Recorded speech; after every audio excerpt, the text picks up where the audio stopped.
Salut la famille, j'espère que vous allez bien, de ma part ça va super bien. On se retrouve aujourd'hui pour une nouvelle vidéo et pour cette nouvelle vidéo ça va être une story time. Je sais vous aimez trop mes story time, vous aimez trop mes histoires croustillantes et tout ça. Donc mettez-vous à l'aise, asseyez-vous, prenez à manger, prenez à boire, prenez tout ce qui est à côté de vous pour vous mettre à l'aise et puis écoutez bien. Donc sans plus tarder, c'est parti!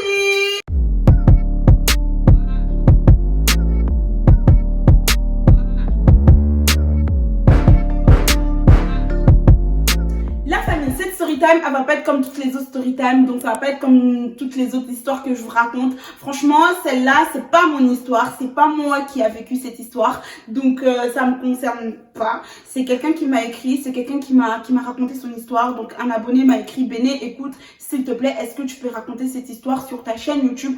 Et il m'a expliqué son histoire. J'ai été touchée en fait, et je lui ai dit bah écoute, pourquoi pas raconter sur ma chaîne. Donc voilà, cette histoire, ça s'est passé en Afrique. Pour des raisons de confidentialité, je suis obligée de changer de pays. Donc voilà, je vais dire que ça s'est passé au Congo. Donc un jeune garçon qu'on va nommer Kevin. On va l'appeler Kevin. Donc c'est ce jeune garçon, Kevin, il est vraiment dans la vie chrétienne.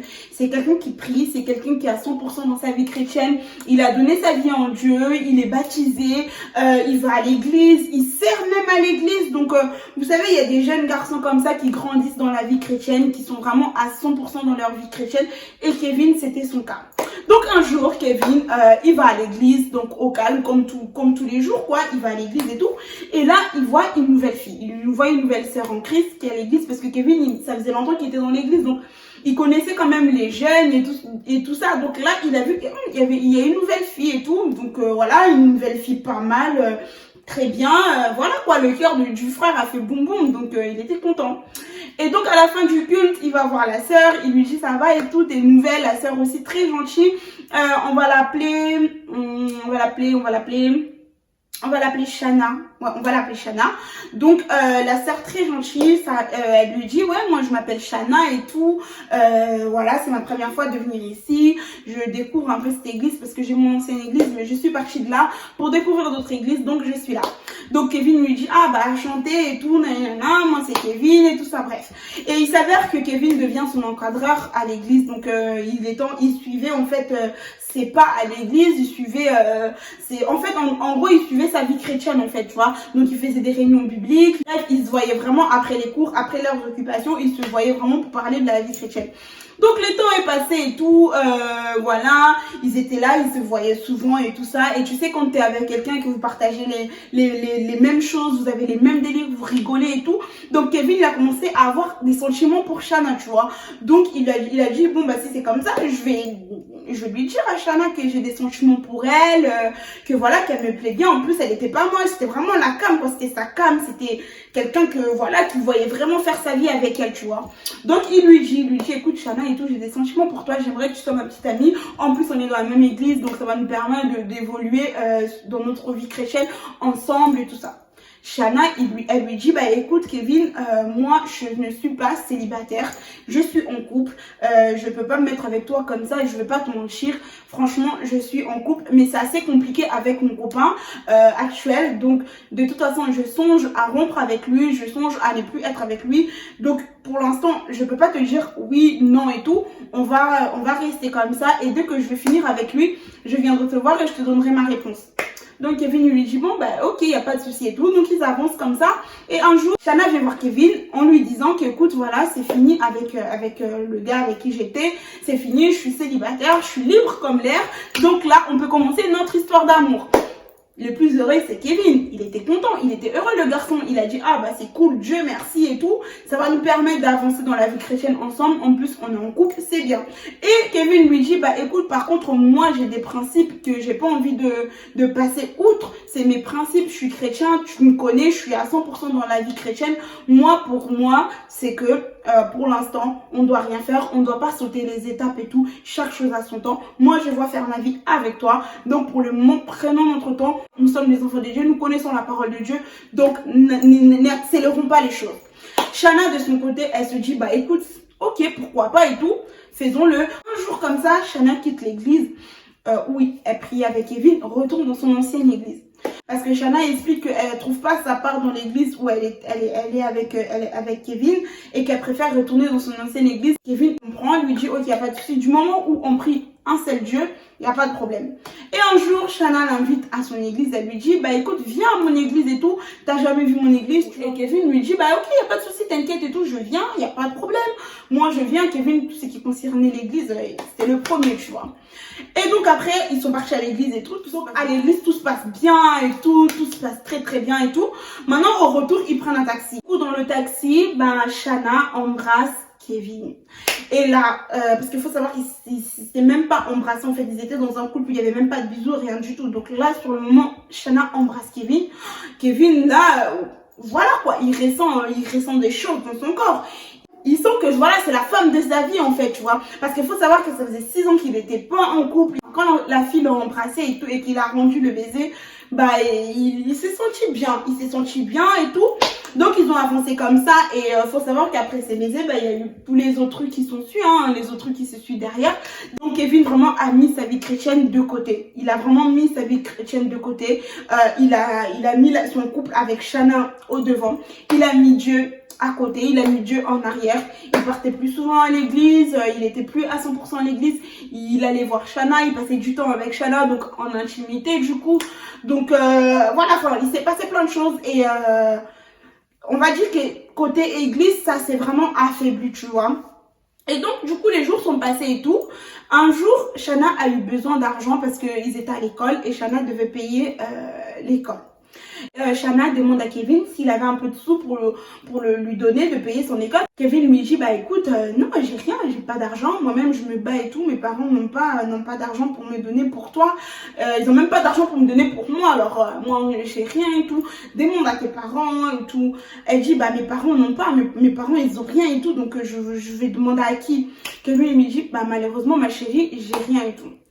Les jours sont passés, Kevin apprend que, elle lui dit Shana clairement que voilà, j'ai payé l'école, tout est réglé, ça va et tout, maintenant tout va bien et tout. Kevin était content, il a dit bon bah sa meuf, elle s'est débrouillée, peut-être que c'est une tante, peut-être c'est un oncle. Bref, il s'est fait son film dans sa tête en disant que voilà, il y a quelqu'un qui l'a aidé, mais pas quelqu'un de bizarre. Donc un jour, Kevin prend le téléphone de Shana et tout, il commence à regarder et il tombe sur des messages. Il tombe sur un message, il voit que c'est son ex à Shana qui a payé en fait l'école. Donc elle est partie lui demander de l'argent pour qu'il puisse lui payer l'école. Kevin pète l'épaule, lui dit mais comment tu peux me faire ça? Comment tu peux aller lui demander de payer l'école pour toi? Qu'est-ce qui se passe? C'est quoi ton problème? Elle lui dit non mais écoute, j'avais personne, toi t'avais pas l'argent, t'as pas pu m'aider, mes parents n'ont pas pu m'aider et voilà, moi j'ai pas pu faire autrement et tout. Donc j'ai demandé à mon ex, c'était la seule personne à pouvoir m'aider, c'était la seule solution. Donc voilà, je pouvais pas faire autrement. Kevin s'énerve et lui dit en gros je veux plus que tu parles avec ce gars, je veux plus que tu restes en contact avec lui, franchement c'est mort et tout, t'es ma meuf, j'ai pas envie que tu sois en contact avec ton ex et même qu'il puisse t'aider en fait, c'est fini et tout, je veux plus ça. Shana elle lui dit ok. Donc ils ont commencé à avancer comme ça, la vie était belle pour eux, l'amour et tout ça. Et ils ont fini les études. Quand ils ont fini les études, Shana du coup devait voyager.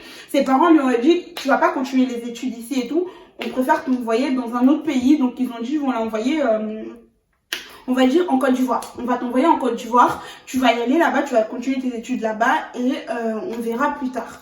Donc Shana vient dire à Kevin tout naturellement. Elle lui dit que bah voilà, moi je vais aller faire mes études en Côte d'Ivoire. Mes parents ont décidé que je puisse aller finir mes études là-bas et franchement je ne vois pas aller toute seule. Viens avec moi, convainc tes parents de t'envoyer aussi en Côte d'Ivoire et tout. Kevin lui dit bah non, moi je peux pas. Mes parents déjà ils n'ont pas assez d'argent pour m'envoyer là-bas. En plus de ça, c'était pas dans mes projets. Moi je dois continuer mes études ici au Congo, donc je dois continuer mes études ici. Et donc voilà, je peux pas faire ça en fait, je peux pas partir avec toi. Et Shana du coup prend mal et tout, lui dit mais tu peux même pas faire un effort pour moi, tu peux pas venir avec moi, franchement moi déjà j'aime pas et tout les couples à distance, là on va être en couple à distance, ça va me saouler et tout. Kevin lui dit mais t'inquiète et tout, on va faire, nous on va pas être comme les autres couples, nous on va faire les choses bien, tu verras, ça va bien se passer, vas-y, y a pas de souci et tout. Et de toute façon on sait pas de quoi il fait demain, on sait pas qu'est-ce que Dieu prévoit pour nous. Si tu dois partir en Côte d'Ivoire, vas-y en Côte d'Ivoire, moi je vais rester ici et je vais t'attendre. Ou si toi tu dois m'attendre là-bas, tu m'attendras. Il n'y a pas de problème, tu vas pour les études, tu vas pas faire toute ta vie là-bas. Shana dit ok d'accord et tout, il n'y a pas de souci et tout, vas-y et tout, ils se sont calmés. Shana a pris l'avion et est partie en Côte d'Ivoire. Les jours sont passés, donc du coup c'était devenu un couple à distance. Vraiment ils se parlaient tout le temps au téléphone, les visios, appels vidéo, audio, messages, tout le temps, tout le temps, tout le temps. Et un jour comme ça, Shana, je sais pas ce qui s'est passé dans sa tête, appelle Kevin en lui disant ouais Kevin, franchement j'en ai marre, j'en peux plus, cette histoire de couple à distance, j'en ai marre, je peux plus en fait, je peux plus rester dans cette histoire, je peux plus rester dans ce couple, ça me bouffe, ça me fatigue, j'en ai marre en fait. Kevin lui dit mais attends, comment ça t'en as marre? On s'est dit qu'on allait se tenir la main, on s'est dit qu'on allait avancer comme ça et on sait pas de quoi il fait demain, on sait pas ce que Dieu prévoit pour nous. Donc il faut qu'on reste confiant, il faut qu'on espère qu'un jour on va se voir. Pourquoi tu veux abandonner tout de suite? Ça fait même pas un an que tu es là-bas, pourquoi tu veux abandonner? Elle dit non, non, non, non, franchement, ça fait déjà beaucoup de mois, je suis ici, même si ça fait pas un an, mais moi, j'en peux plus, en fait, j'ai besoin de ton affection, j'ai besoin que tu puisses être là avec moi, j'ai besoin de toi auprès de moi, si t'es loin, moi, j'arrive pas, c'est même pas comme si t'es à 10 minutes de chez moi, t'es vraiment loin, t'es dans un autre pays, et en plus, on sait pas si un jour on va se revoir. Kevin lui dit, mais attends, mais tu sais pas, comment je peux parler à la place de Dieu? Comment tu peux dire que tu sais pas si un jour on va se voir parce que t'es pas parti en Côte d'Ivoire faire ta vie là-bas, t'es parti en Côte d'Ivoire pour tes études en fait. T'es pas parti pour faire ta vie. Tu vas revenir ici un jour, tu vois. Donc ou peut-être moi un jour je vais venir te voir là-bas. On sait pas. Tiens bon. Shana lui dit non, moi je peux pas. Franchement, si je t'appelais, c'était vraiment pour te dire que je peux pas. Et c'était pour mettre fin à cette relation parce que je peux pas. Kevin s'énerve, il pète les plombs, il dit mais c'est pas possible. Comment tu peux être têtu comme ça? Comment tu peux pas comprendre que on sait pas de quoi il fait demain? Comment tu peux pas comprendre que voilà, c'est Dieu qui décide les choses et tout? Bref, tu vois, il avait quand même sa fierté d'homme. Il s'est dit écoute, c'est pas grave, t'as raison, on arrête là. Ils ont arrêté leur histoire. Donc Kevin, du coup, avec la rage, avec tout ce qui s'est passé, il a bloqué de partout. Il a bloqué sur Snap, il a bloqué sur Instagram, enfin bref, sur tous les réseaux sociaux, il a bloqué. Et donc les jours sont passés et tout. Et Kevin, entre-temps, il a débloqué en fait. Il a débloqué et tout et il appelle. Quand il appelle et tout, Jana répond, elle est un peu froide avec lui. Et Kevin lui dit ouais comment tu vas et tout, donc ça va, parce que Kevin pensait que ça allait passer en fait et que la meuf elle allait revenir vers lui et qu'ils allaient repartir ensemble et que le temps où il a bloqué et qu'ils se sont pas parlé, ben ça allait faire ça allait en fait ils allaient se manquer et qu'ils allaient repartir, tu vois, leur histoire allait repartir parce que c'était pas la première fois qu'ils puissent rompre et qu'ils avaient déjà rompu plusieurs fois même au Congo, donc c'était rien, tu vois. Et donc, Kevin revient comme si rien n'était, il lui parle, comment tu vas et tout, et elle commence à s'énerver, elle lui dit, ça va pas, t'es parti, tu m'as bloqué de partout, je suis tombée malade, j'avais besoin de toi, j'avais besoin d'argent, j'avais besoin que tu puisses être là, t'étais même pas là, j'ai eu plein de problèmes ici, t'étais même pas là, moi j'ai cherché à te joindre, j'ai appelé et tout, tu m'avais bloqué, mais tu te prends pour qui à revenir comme ça? Kevin lui s'est excusé, il a dit, bah je savais pas que t'as traversé tout ça, mais vraiment j'ai voulu mettre un stop en fait à tout ça pour que notre couple puisse repartir, tu vois. Et elle lui dit mais tu parles de quel couple? Moi j'ai un mec maintenant, voilà, j'ai rencontré quelqu'un qui me donne de l'affection, qui me donne de l'argent, qui m'héberge chez lui, j'ai même plus besoin de payer le loyer ou quoi que ce soit, donc j'ai plus besoin de toi. Kevin lui dit mais attends, mais qu'est-ce que tu me dis là? T'es pas en couple quand même? Elle lui dit si, je suis en couple, je suis désolée pour toi et tout. Franchement, ça peut plus continuer. Moi, je t'avais dit, moi, je peux pas continuer dans une histoire à distance. Je sais pas qu'est-ce que t'as cru, mais vraiment, je suis avec quelqu'un d'autre. Kevin dit bon bah ok et tout, y a pas de souci. Et Kevin avait des sentiments pour cette fille, même si ça lui a fait mal, ça l'a blessé, mais tellement qu'il avait de l'amour pour cette fille, il a dit bah écoute, on peut rester amis et tout, on reste amis, y a pas de problème. Ils sont restés amis, ils continuent à se parler et tout ça. Un an passe, les parents de Kevin voient que leur fils a rien fait en fait pendant toute une année. L'université, il y avait toujours des blocus, il y avait toujours des grèves et tout. Donc il n'est pas parti à l'école et tout pendant une année. En fait, il a perdu une année comme ça. Donc ses parents ont dit, écoute Kevin, nous on a un truc à te proposer. Quand je vous ai dit qu'on ne sait pas, quand je vous dis tout le temps qu'on ne sait pas de quoi est fait demain, on ne sait pas ce que Dieu prévoit pour nous demain. Aujourd'hui, tu peux négliger quelqu'un. Demain, tu peux mal parler à quelqu'un. Mais tu ne sais pas si c'est la même personne là qui va t'aider demain. Tu vois ou pas? Comme Dieu ne dort pas, Comme Dieu est vivant, Dieu a mis dans le cœur de parents de Kevin de l'envoyer faire ses études où? De l'envoyer faire ses études où? Dites-moi, de l'envoyer faire ses études où? En Côte d'Ivoire. Eh, Kevin, il avait l'impression qu'il était en train de rêver en fait. Il a dit quoi? Ils lui ont dit oui, on a décidé que tu ailles faire tes études en Côte d'Ivoire. Et il faut savoir que ses parents ne connaissaient même pas son histoire avec Chana, tu vois. Donc on veut que tu ailles faire tes études en Côte d'Ivoire, tu ailles étudier là-bas, c'est bien pour toi et tout. Mais Kevin était aux anges. Juste dans la conversation, il a juste entendu études Côte d'Ivoire. Les restes, il a même pas entendu. Il a vu études Côte d'Ivoire Chana, tu vois. Il était trop content, il était trop heureux. Il a dit mais là, c'est l'opportunité d'aller retrouver ma dulcinée, c'est l'opportunité d'aller retrouver ma femme. Mais bon, il était content les petits, il était content et tout. Donc, il prend son téléphone, il dit à Chana, il dit écoute et tout, cette année-là, à la rentrée, je vais venir faire mes études et tout en Côte d'Ivoire et tout ça, tout ça. Vraiment, il était trop content. Et Chana aussi était contente, elle a dit ah bah c'est cool et tout, c'est bien, on va se revoir et tout. Mais il faut savoir qu'entre-temps, quand Chana lui a dit qu'il était en couple là, qu'elle est en couple, pardon. C'était pas de mensonge, hein. Écoutez bien, écoutez très très bien. Chana lui dit, oh c'est trop bien, on va se retrouver, c'est bien et tout, patati, patata. Elle était très très heureuse elle aussi au téléphone. Kevin commence à faire des démarches pour aller habiter là-bas. Et heureusement pour lui, enfin heureusement ou malheureusement, je sais pas. En tout cas, il connaissait quelqu'un qui habitait en Côte d'Ivoire, donc Chana. Il lui dit, vas-y, il faut que tu me trouves un endroit où dormir, il faut que tu me trouves une colocation ou tu me trouves une chambre pour louer en fait, pour que je puisse, quand je vais venir, j'ai déjà ma maison et tout ça. Et Chana lui dit, ah t'inquiète, il n'y a pas de souci, je connais du monde, je peux te faire ça et tout ça, il n'y a pas de problème. Et là, Kevin lui dit, ok, il faut combien? Elle lui dit le montant, Kevin lui envoie l'argent. Maintenant, elle va chercher l'argent. Le jour où elle va chercher l'argent par Western Union, elle va chercher l'argent. Quand tu vas chercher l'argent, nous tous, on sait qu'il faut quand même ta carte d'identité, il faut quand même ton identité pour que tu puisses montrer et que tu récupères l'argent. C'est simple, tu ne peux pas aller chercher l'argent comme ça sans ta carte d'identité, sans rien, tu vois. La fille, elle est partie chercher l'argent. Et donc après, elle appelle Kevin. Oh, Kevin en pleurs. Oh, Kevin, je suis désolée, il s'est passé un truc très très grave, je suis désolée. Ah, Kevin, il comprend pas, il dit, mais pourquoi tu pleures? Qu'est-ce qui s'est passé?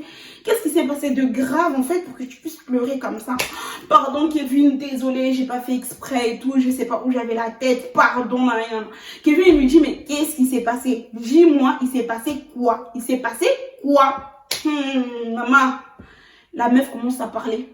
En fait, quand je suis partie récupérer l'argent, j'ai laissé tous mes affaires à la maison. J'ai même pas pris le masque. Je suis partie juste comme ça, chercher l'argent. J'ai récupéré l'argent et je me suis fait arrêter par la police.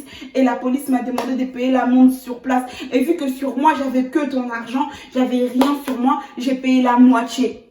Quoi? Kevin ne comprend pas. Il s'est dit, mais attends, pour aller récupérer l'argent, il faut quoi? Il faut la carte d'identité. Comment ça, toi, t'avais rien? Ouais, mais ici, en Côte d'Ivoire, on peut aller récupérer l'argent sans la carte d'identité. C'est pas un problème parce que le gars, il me connaît. Donc, il sait que je récupère souvent l'argent que ma maman m'envoie. Il n'avait pas besoin de ma carte d'identité. Voilà, voilà. Bref, elle lui a expliqué une histoire vraiment très bizarre, en fait. C'était très, très bizarre. Même lui-même, il n'a pas compris. Mais tellement que le gars, il est gentil. Le gars, il est trop dans l'amour et tout. Et qu'il croit à 100% à cette meuf. Qu'est-ce qu'il lui dit? C'est pas grave. Il lui dit, écoute, c'est pas grave et tout, je comprends pas comment ça s'est passé, mais bon, si t'avais que ça sur toi, t'as payé la moitié, il n'y a pas de souci, je vais me débrouiller pour t'envoyer la moitié, pour que tu puisses me trouver l'appartement et tout, enfin la chambre. La meuf, elle a dit, ok, les jours sont passés, il lui a envoyé la moitié. Donc voilà, elle lui prend l'appart, enfin la chambre et tout, elle lui dit, voilà, la chambre c'est fait et tout, Kevin était content, il a pris son billet. Bref, les jours arrivent et tout, Kevin prend l'avion, arrive en Côte d'Ivoire. C'est qui est à l'aéroport? Chana. Enfin, voilà, ils se sont pris dans les bras et tout. Et voilà, elle serait partie, l'amour fou, tu vois. Et pour Kevin, quand tu vois quelqu'un comme ça, que la fille, elle te montre tout ça, bah la fille, elle est pas en couple. La fille, elle est pas du tout en couple. Donc, il avait pas à se douter que la meuf, elle était en couple. Donc, Chana lui dit, ah, viens, on va chez moi, on va déposer mes affaires, parce qu'il avait ramené les affaires, on va déposer les affaires chez moi. Après, je vais aller te montrer chez toi et tout. Viens. Ils sont partis chez Shana, du coup, ils sont restés là-bas, ils ont pris à manger, ils ont fait ce qu'ils avaient à faire, le retrouvailles et tout. Et après, Kevin est parti chez lui. Donc, il faut savoir que pendant quelques temps, Kevin allait chez Shana comme si rien n'était, comme si elle était pas en couple. Un jour, un beau jour comme ça, Kevin était là et tout avec Shana, tout se passait bien. Et là, il voit un mec qui arrive. Oh, le mec, je vais l'appeler Nathan. Nathan arrive. Nathan arrive. Oh, Kevin, il voit un mec arriver et tout. Il dit à Shana, ah, c'est qui et tout. Shana dit, ah ouais, là, ça tombe bien, je vais faire les présentations.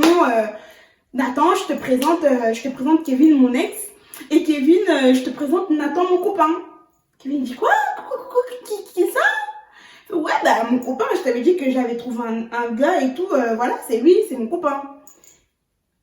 Kevin ne comprend pas. Il dit, mais attends, tout ça là, tout ce qu'on a fait depuis que je suis arrivée en Côte d'Ivoire, depuis que je suis arrivée là, tout ce qu'on fait là, toi, ton couple. Elle lui dit, mais écoute, bah oui. Elle lui dit, normal, elle lui dit, bah oui, je suis en couple. Kevin, il comprend pas. Il dit, ah, d'accord, ok. Il est parti. Et les mecs, dans sa tête, ça tournait. Il s'est dit, mais la meuf, elle s'est foutue de ma gueule. Elle s'est foutue de moi. Mais qu'est-ce que j'ai fait? Mais qu'est-ce que j'ai fait? Donc, elle est en couple. Et moi, quand elle m'a dit qu'elle est en couple, j'ai pas compris. J'ai pas cru. Elle était vraiment en couple. Elle m'a fait ça à moi. J'ai lui acheté tout ça. Je lui ai fait confiance. Je lui ai pardonné plein de choses. Et là, en fait, j'apprends qu'elle est en couple. Non, non, non, non. Allez, il est rentré. Mais Shana cherchait toujours à rester avec Kevin. Et Kevin lui a dit, à partir de maintenant, par contre, on va rien faire. On va plus rien faire.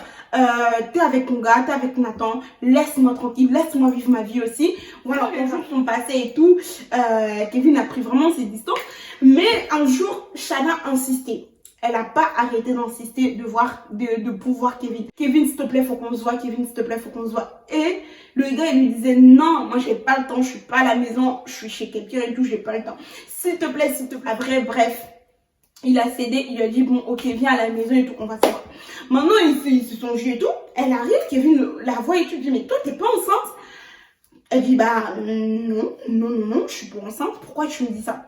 Kevin lui dit, bah, parce que je te connais quand même, tu vois. Je connais comment t'es, je connais comment t'es. Enfin, je te connais pas d'aujourd'hui. Ça fait quand même 4 ans qu'on est ensemble. Je te connais et je sais que t'es bizarre. T'es pas enceinte, t'es sûre, t'es pas enceinte. Elle lui dit, non, je suis pas enceinte. T'inquiète pas, je suis pas enceinte, tout va bien. Ok, donc il lui a dit, bah, pourquoi t'es venue me voir et tout. Elle commence à parler avec et tout. Elle lui racontait un peu sa vie et tout. Rien d'intéressant en plus. Et là, la meuf, elle commence à avoir très mal au ventre. Oh, j'ai mal au ventre, Kevin, j'ai mal au ventre, je peux pas. Et tout, Kevin, tu veux un Doliprane? Tu veux un médicament? Tu veux quoi? Non, j'ai trop mal au ventre, j'en peux plus, je peux plus. Kevin lui dit, tu veux aller aux toilettes? Oh non, j'ai vraiment mal au ventre, ça pique, ça me fait trop mal. Elle va aux toilettes et tout, elle voit qu'elle perd du sang. Elle est en train de perdre beaucoup de sang. Elle a dit à Kevin, il faut que je te dise un truc, il faut vraiment que je te dise la vérité. Kevin lui dit, ok, dis-moi, tu sais pourquoi j'ai mal au ventre, c'est parce que je suis enceinte.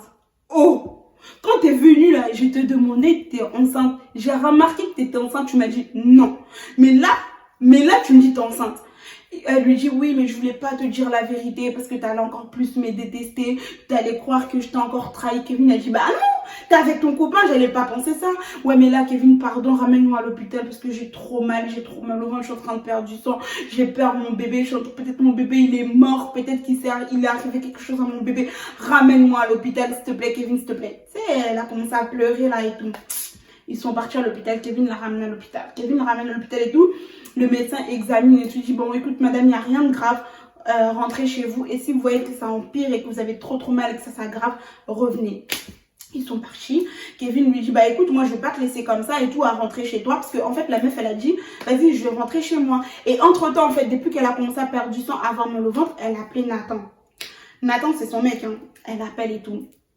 Elle appelle. Nathan répond pas. Elle appelle, Nathan répond pas. Donc quand ils sont partis à l'hôpital, Nathan ne répondait toujours pas. Elle a dit, bon écoute, Nathan ne répond pas. Là, je vais aller, je vais rentrer à la maison, je vais me reposer à la maison et puis je te tiens au courant. Kevin lui dit, non, on va rentrer chez moi. Je préfère rester là. Vu que ton gars, il répond pas, je préfère rester auprès de toi, voir si ça grave ou pas. Si ça grave pas, tant mieux, tu vas rentrer au calme chez toi. Et si ça grave, au moins, tu as quelqu'un qui peut te ramener à l'hôpital. elle va pas dire non, hein. Elle a dit ok d'accord et tout. Ils sont partis. Et là quand ils sont arrivés à la maison et tout, Kevin lui demande mais pourquoi tu m'as pas dit que t'étais enceinte et tout. Elle lui dit bah écoute franchement je me voyais pas te dire que je suis enceinte et tout ça. Je me voyais pas te dire ça parce que je voulais garder ça d'abord pour moi et tout. Kevin me dit mais pourquoi t'as insisté à me voir, pourquoi tu voulais me voir et tout. Pas de réponse. Bon. Parce qu'en fait, la meuf, elle a commencé à avoir très très mal. Elle a commencé à avoir mais vraiment archi mal, plus qu'avant en fait. Et elle perdait encore beaucoup de sang. Kevin a dit non, on retourne à l'hôpital. Donc ils ont appelé le taxi et ils sont partis. Et dans le taxi, en fait, Kevin commençait à se dire mais oh mais mon Dieu, cette meuf, mais c'est quoi son problème en fait? C'est quoi son problème? Et elle avait trop mal au ventre. Limite, la meuf, elle est en train de partir. Elle est en train de mourir tellement qu'elle avait mal. On dirait qu'elle allait mourir de douleur. Elle avait trop mal. Elle était comme ça. J'ai mal, tu vois. Et Kevin se disait, mais attends, mais c'est quoi ça, mon Dieu, qu'est-ce qui arrive? Qu'est-ce qui est en train de se passer là? Parce qu'il faut savoir que l'année où elle est en train de perdre son bébé, la fille, c'est l'année où Kevin et Shanna, en fait, quand ils étaient au Congo, ils se disaient que quand on arrive à cette année-là, on va faire notre famille, on va créer notre famille, on va faire un bébé et tout ça, tout ça.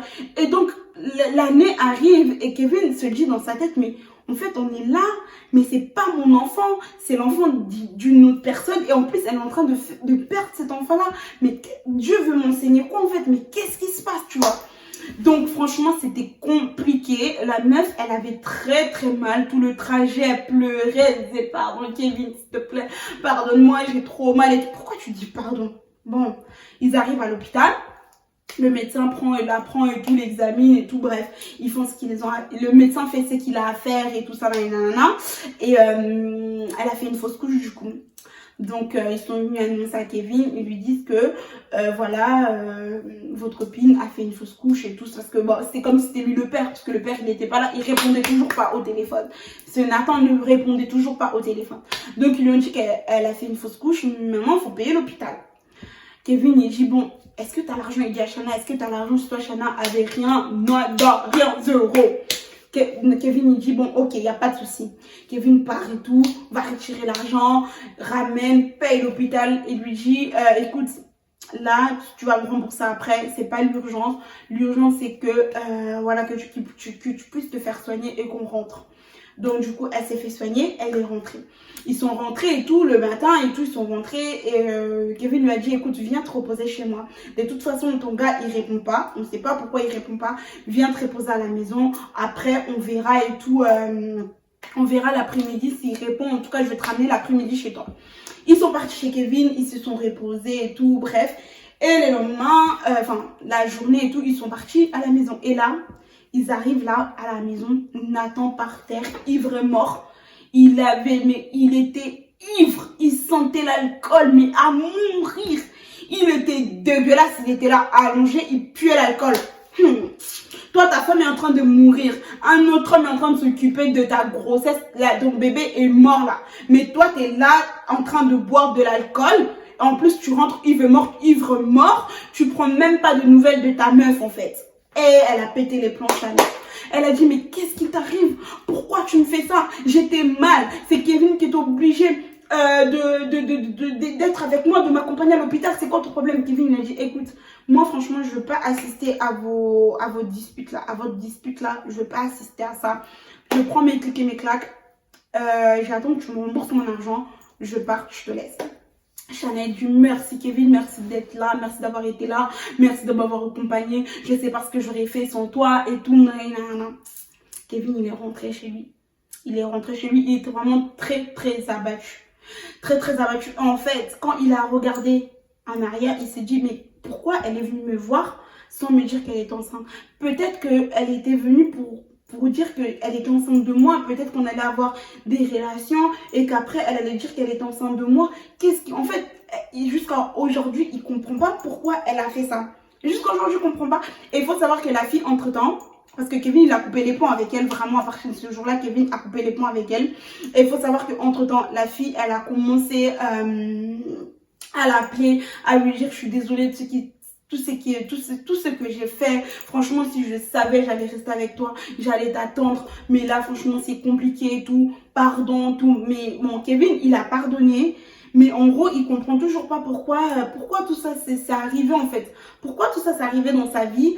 Franchement, il m'a demandé de raconter cette histoire pour montrer que en fait dans la vie, quand tu es avec quelqu'un, quand tu te mets en couple avec quelqu'un et que la personne en face est chrétien, vous vous dites des principes, il faut pas dévier ces principes-là. En plus de ça, il faut pas mettre Dieu à l'extérieur de votre couple. Faut toujours que Dieu soit le centre de votre couple. Faut même que Dieu soit au devant du couple, tu vois. Et lui, en fait, il a préféré, en gros, on va dire qu'il a choisi Shana à l'église, il a choisi Shana à Dieu.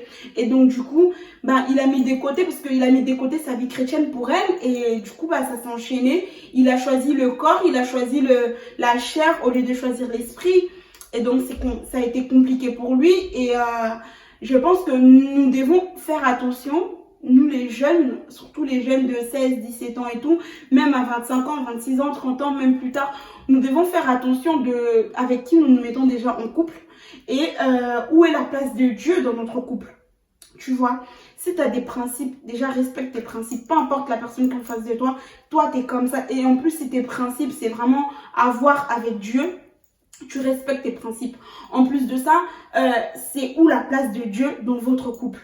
C'est quoi la place de Dieu? Est-ce que tu fais passer ton homme avant Dieu? Est-ce que tu fais passer ta femme avant Dieu? Tu vois ce que je veux dire? Il faut vraiment faire attention à ça. Quand vous êtes chrétien dans un couple et que vous priez, faites passer Dieu avant tout. Dieu, c'est le number one. Dieu, c'est le numéro 1 dans un couple. C'est Dieu d'abord. Et après, il y a ton mari. Après, il y a ta femme. Après, il y a ton copain. Après, il y a ton fiancé. Après, il y a ci. Après, il y a ça. Tu vois? C'est d'abord Dieu. Voilà. Moi, j'arrive à la fin de cette histoire. J'espère que cette histoire vous a plu. J'espère que vous avez compris. Parce que c'était pas mon histoire. Mais j'essaie de raconter cette histoire bien pour que vous puissiez comprendre. Voilà. N'hésitez pas à m'ajouter sur mes réseaux sociaux. Instagram et Snap pour suivre mon quotidien, pour suivre un peu ce que je partage avec vous. N'hésite pas de t'abonner. Abonne-toi, là tu me regardes, là tu viens d'écouter l'histoire, ça t'a plu. Alors abonne-toi, mets un commentaire, aime et n'oublie pas de partager. Je vous fais plein de bisous et je vous dis à la prochaine.